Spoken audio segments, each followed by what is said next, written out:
قرآن کو سینوں میں ہم میں سے بسائیں گے، شہروں پہ تلاوت کا ایک نور سجائیں گے، قرآن کو سینوں میں ہم میں سے بسائیں گے، شہروں پہ تلاوت کا ایک نور کہتا ہوں آپ سائنس پڑھو، آپ علم پڑھو، آپ دنیا کے تمام مضامین پڑھو، آپ میڈیکل سائنس پڑھو، آپ فلکیات کا مطالعہ کرو، آپ اسپین کے بارے میں جانو، جو ہو سکے جانو، آپ ریاضی پڑھو، آپ میتھ پڑھو، یہ سب کچھ پڑھو، مگر خدا را قرآن ضرور پڑھو۔ بے شک۔ اگر قرآن پاک کو اپنے نصاب میں آپ شامل کر لیں تو عالم یہ ہوگا کہ گریجویٹ ہوتے ہوتے آپ ایک عالم بھی بن جائیں گے اور مسٹر اور ملا کی یہ تقسیم مٹ جائے گی۔ اللہ اللہ۔ لیکن آپ ایسا نہیں کرتے، آپ کے پاس وقت نہیں ہے، بہت مصروف ہیں، آپ دنیا میں مصروف ہیں، آپ انگلش میڈیم اسکولوں میں اپنے بچوں کو بھیج کر کے کافی بڑی فیس بھی دیتے ہیں، بے شک۔ اور اگر عیسائی اسکول ہے تو عیسائی کلچر بھی دیتے ہیں، روایات بھی دیتے ہیں، اور ان کی مشرکانہ دعائیں بھی پڑھواتے ہیں۔ بے شک بے شک۔ آپ یہ سب کچھ کرتے ہیں، اپنا سرمایہ خرچ کرتے ہیں، بے شک، اپنی دولت خرچ کرتے ہیں اپنے بچوں پر، لیکن کیا آپ نے قرآن کی تعلیم کے لیے بھی کبھی اپنے بچوں پہ زور دیا ہے؟ واہ۔ آپ کالجوں اور یونیورسٹیوں کے سلسلے میں تو کروڑوں ڈالر خرچ کرتے ہیں، مگر رسول اللہ کے نظام کے لیے آپ کے پاس صدقے اور زکوٰۃ کے علاوہ کچھ نہیں ہوتا ہے۔ اللہ۔ جس قوم کو آپ صدقے اور زکوٰۃ کی بنیاد پہ پالیں گے وہ قوم بڑی ہو کر کے آپ کی کلائی نہیں تھاپ سکے گی، وہ احساس کمتری کا شکار ہوگی۔ بے شک۔ اگر آپ امت مسلمہ میں قائد بنانا چاہتے ہیں تو آپ کو اپنے بچوں کو بھی دین کی تعلیم دی ہوگی۔ میں نے کسی کانفرنس میں کہا تھا، سرمایہ دار تھے، دولت مند تھے، کوئی متوسط طبقے کا نہیں، سب اپر کلاس کے لوگ تھے، میں نے کہا تھا کیا دین کی علم کا علم حاصل کرنا صرف غریبوں کا کام ہے؟ اللہ اکبر۔ یہ فاقہ کشوں کا کام ہے؟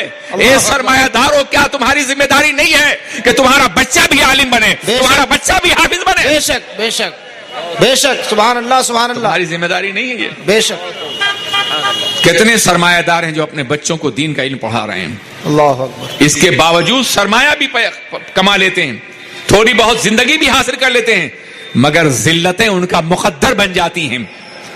آپ کہو گے ہماری آبادی میں فلاں سرمایہ دار ہے، جی ہوگا کوئی سرمایہ دار آپ کی آبادی میں؟ میں تسلیم نہیں کرتا کہ مسلمانوں میں کوئی سرمایہ دار بھی ہے۔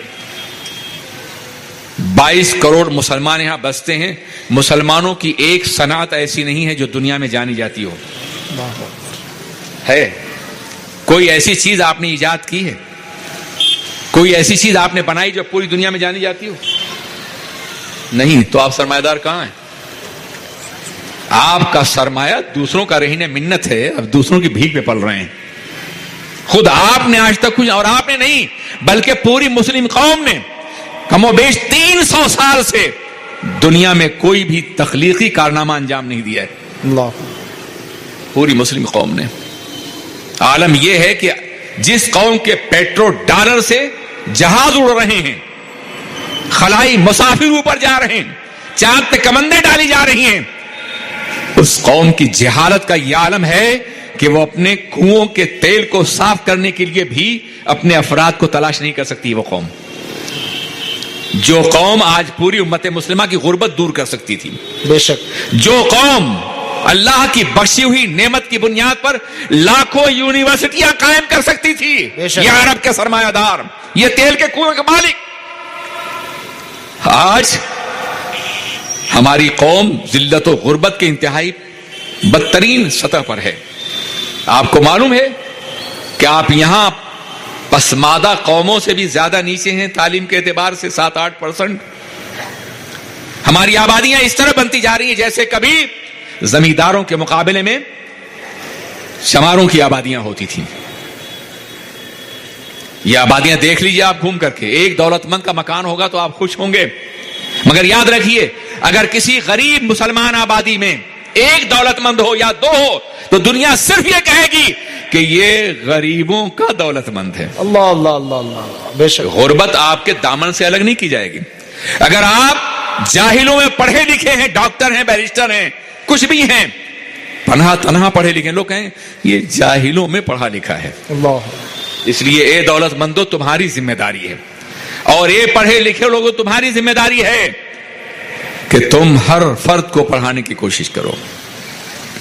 مسلمانوں کوئی بچہ جاہل نہ رہنے پائے. آج کے دور کا یہ جہاد علمی جہاد ہے. بے شک. جہاد بے شک. بالعلم. بے شک. انہیں آپ کو کامیاب کرنا ہے. بے شک. ایک چھوٹا سا تجربہ ہمارے نوجوانوں نے کیا آج سے 2-3 سال پہلے. اور اس کے نتائج یہ ہوئے کہ جو بچے ان کے سینٹر میں آئے ویلفیئر